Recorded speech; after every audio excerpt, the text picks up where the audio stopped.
नमस्कार। Super India news TV में आपका स्वागत है। मैं हूं राजेश आर्य।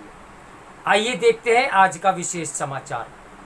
दोहरे चरित्र वाला इस्लामी सहयोग संगठन जो ओआईसी भारत में की गई कुछ विवादित टिप्पणियों के आधार पर अपने आप को आहत बता रहा है, उसने आज तक चीन में उइगर मुस्लिमों के दमन पर कोई प्रतिक्रिया तक नहीं दी है। पिछले दिनों न्यूज़ चैनलों और इंटरनेट मीडिया पर गर्मा गर्म बहस के दौरान सत्ताधारी भाजपा के दो राजनीतिक पदाधिकारियों ने कुछ आपत्तिजनक टिप्पणी की। उनके अविवेक को पहचानकर भाजपा ने अनुशासनात्मक कार्रवाई की और उन्हें दल से निष्कासित किया और यह स्पष्ट किया कि उनके द्वारा व्यक्त विचार पार्टी के नहीं है। सत्ताधारी दल ने यह भी घोषणा की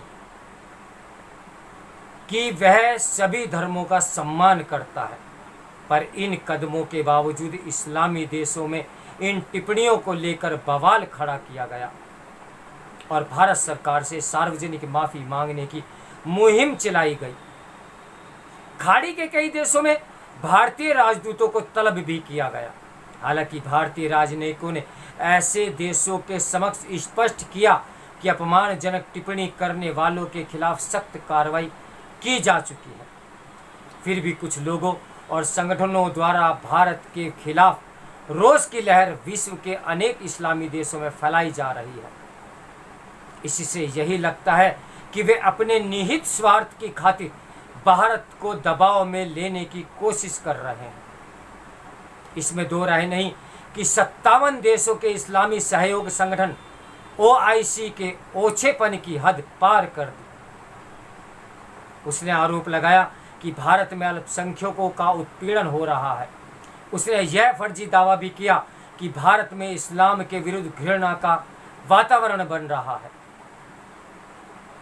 गौरतलब है कि मार्च 2022 में इसी ओआईसी ने अपने कट्टरपंथी सदस्य देश पाकिस्तान के जरिए संयुक्त राष्ट्र में इस्लामोफोबिया यानी इस्लाम में नफरत का मुकाबला करने के लिए एक अलग अंतर्राष्ट्रीय दिवस का प्रस्ताव पारित कराया था। भारत, फ्रांस समेत कई देशों ने इस प्रस्ताव को अस्वीकार किया था और विश्व समुदाय को याद दिलाया था कि निष्पक्ष रूप से देखें तो दुनिया में बहुत से धार्मिक समुदायों का शोषण और दमन हो रहा है। केवल इस्लाम को ही एक पीड़ित पंथ का दर्जा देना अवांछित है और खतरनाक भी है, क्योंकि इस्लामोफोबिया का चोगा पहनकर जिहादी आतंकी अपनी हिंसात्मक गतिविधियों को वैधता प्रदान करते हैं। सच्चाई तो यह है कि कई इस्लामी देश खुद अपने ही मुस्लिम नागरिकों के साथ औपचारिक तौर पर अत्यंत बुरा बर्ताव करते हैं।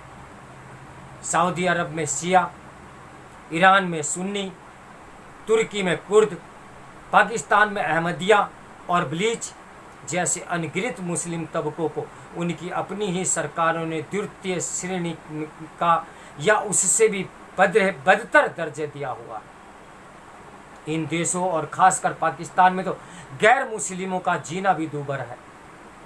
आज जो इस्लामी देश और संगठन भारत पर लाछन लगा रहे हैं वे अधिकतर तानाशाही व्यवस्था वाले हैं।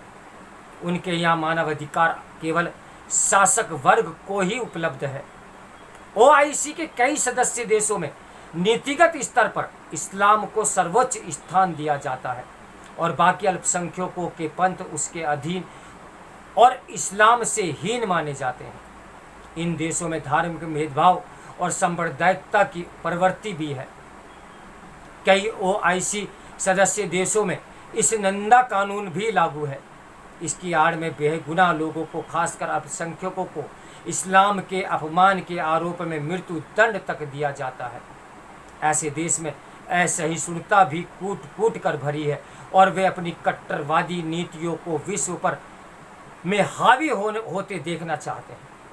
परंतु वैश्विक उम्मा के नाम पर उग्र विदेश नीति की अपनी सीमाएं हैं।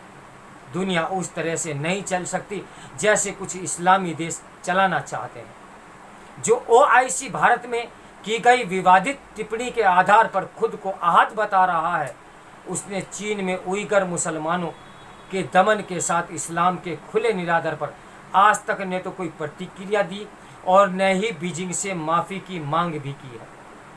भारत जैसे लोकतांत्रिक देश में जहां करीब 20 करोड़ मुस्लिम चैन से रह रहे हैं और चीन जैसे निरंकुश देश में जमीन आसमान का फर्क है, जहां सैकड़ों मस्जिद तोड़ डाली गई हों और लाखों मुस्लिम कैद खाने में बंद हों, फिर भी चैन से आर्थिक लाभ के लालच में OIC के सदस्य देश भारत पर निशाना साधने में लगे हुए हैं। इस्लामी जगत का भारत और चीन के प्रति दोहरे मापदंड का एक और कारण है। भारत में अभिव्यक्ति की स्वतंत्रता है, इंटरनेट मीडिया का खुलापन है, चुनावी राजनीति है। इससे रोजाना राजनीतिक बहस और विवाद भी उत्पन्न होते रहते हैं। इनमें से कुछ मुस्लिम हित देशों में बिजली की गति से पहुंचाए भी जाते हैं, क्योंकि भारतीय मूल के ही कुछ कथित उदारवादी इन देशों में भारत की छवि खराब करने के एजेंडे पर भी काम करते रहते हैं।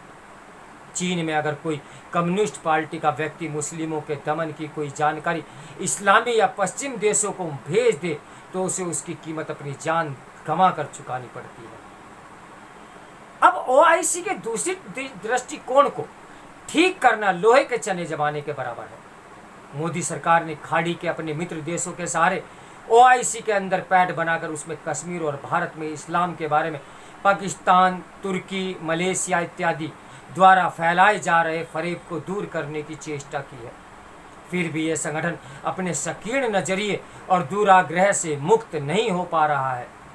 इसी कारण भारत ने इस संगठन पर एक बार फिर पलटवार किया है। भारतीय विदेश मंत्रालय ने OIC पर निहित स्वार्थी के चलते विभाजनकारी एजेंडा चलाने का जो आरोप लगाया वह एक हकीकत है। इसके साथ ही मोदी सरकार ने मध्य पूर्व में अपने सामरिक साझीदार संयुक्त अरब अमीरात, ईरान और सऊदी अरब में से संपर्क कर उनसे द्विपक्षीय स्तर पर मामले को ठंडा करने की पहल की है। खाड़ी में जिन देशों से भारत भारी विदेशी निवेश प्राप्त कर रहा है वह व्यवहारिक मानसिकता के हैं। उन्हें भारत हिंदू राष्ट्र नहीं बल्कि बहुत बड़ा बाजार दिखता है। कट्टरवादी विचारधारा की चपेट में फंसे OIC को सुधारना मुमकिन है, पर भारत इस संगठन में शामिल अपने प्रभावशाली मित्रों का साथ लेकर इस सूचना युद्ध में विजयी हो सकता है। इस समाचार के लेखक हैं Jindal school of international affairs के प्रोफेसर और डीन श्री राम चोलिया। तो मेरे साथ बने रहिए सुपर इंडिया न्यूज़ टीवी की ब्रेकिंग न्यूज़ के लिए। नमस्कार, मैं हूं राजेश आर्य।